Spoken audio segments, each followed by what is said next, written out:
s'allontana. Saliamo di quota tra il Lecce e il Granito, in un labirinto che non è mai finito.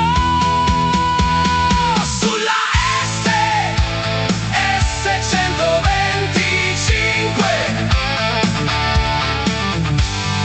100 curve e poi altre 5 ancora, da Muravera fino alla città, cercando un pezzetto di libertà.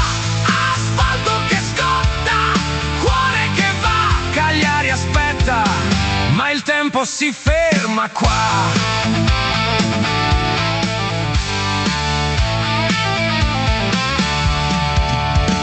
Ed ecco che appare tra i monti e il cielo, Burcei si svela togliendo il velo.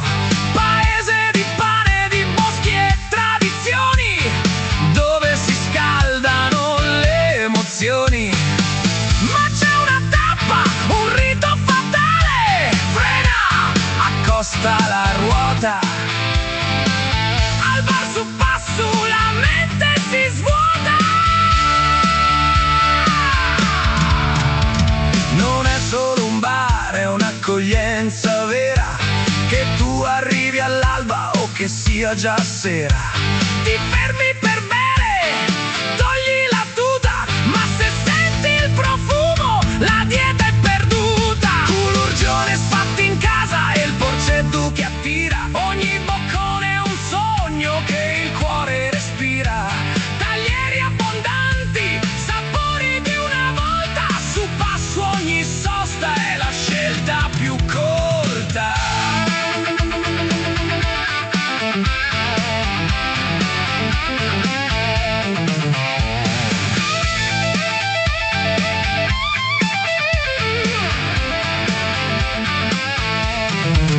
Il Campomu ci guarda col suo profilo, impiega nel tempo su un sottile filo. Giù tutto, poi le